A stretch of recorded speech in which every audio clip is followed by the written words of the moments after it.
प्रधानमंत्री नरेंद्र मोदी का सबसे बड़ा प्रोजेक्ट जो विपक्ष के लिए सबसे बड़ा मुद्दा भी था, उसका लोकार्पण हो गया है। प्रधानमंत्री ने रविवार को नए संसद भवन का लोकार्पण किया।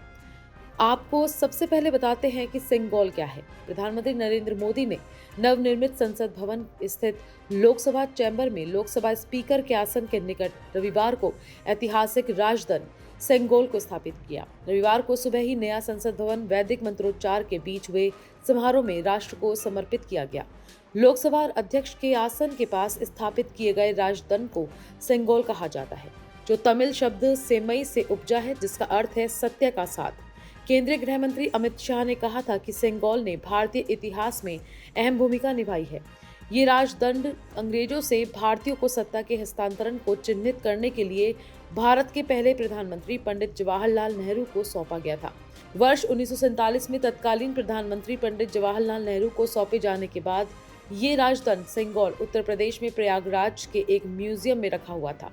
नए संसद भवन में लोकसभा अध्यक्ष के आसन के समीप स्थापित किए जाने से पहले सेंगोल को तमिलनाडु के विभिन्न अधिनियमों के लगभग 30 पुरोहितों द्वारा प्रधानमंत्री नरेंद्र मोदी को सौंपा गया। कहा जाता है कि सेंगोल जिसे दिया जाता है उसे न्यायपूर्ण और निष्पक्ष शासन प्रदान करने की उपेक्षा की जाती है। इस इमारत की सबसे खास बात इसकी डिजाइन है।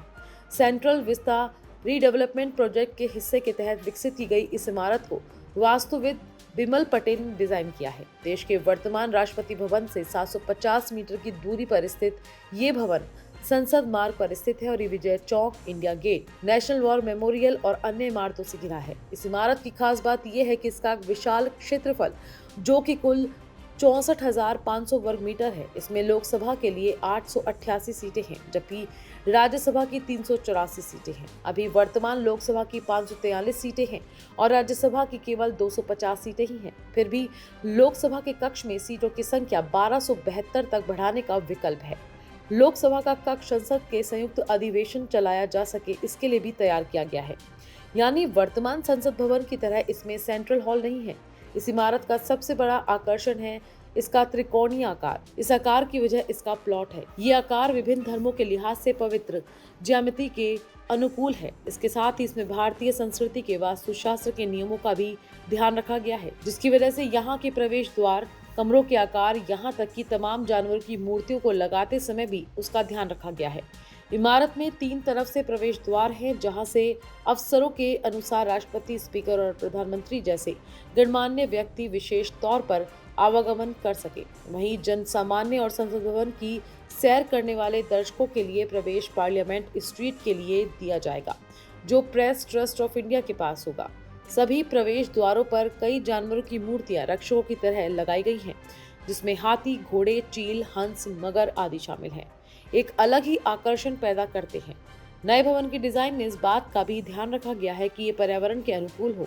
इसके निर्माण में ग्रीन तकनीकों का उपयोग किया गया है। पुरानी संसद में बड़ी होने के बाद भी इसमें बिजली की खपत में करीब 30% की कमी की जाएगी। इसके साथ ही इसमें रेन वाटर हार्वेस्टिंग और वाटर रिसाइकलिंग सिस्टम लगाए गए हैं और इसे अगले 150 साल की जरूरतों के हिसाब से डिजाइन किया गया है। इतना ही नहीं, इसे बनाते समय इस बात का खास ध्यान रखा गया है कि ये इमारत भूकंप से खराब न हो।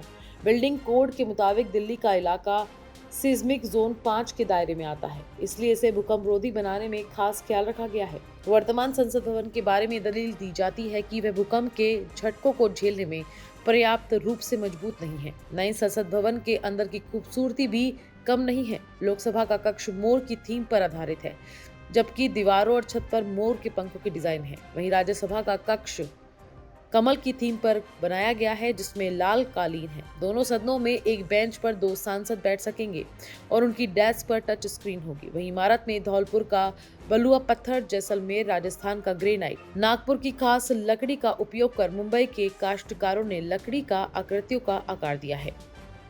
तो ये थी नए संसद भवन की खूबियां, जिसको लेकर के विपक्ष पूरी तरह से बीजेपी पर और प्रधानमंत्री पर हमला बोल चुका है। लेकिन अब ये देश को समर्पित हो चुका है। देखते हैं क्या कभी विपक्ष के मुंह से या विपक्ष के किसी नेता की तरफ से इसके लिए कोई सकारात्मक बयान सामने आता है या नहीं। अपडेट रहने के लिए देखते रहिए द टीवी टॉक।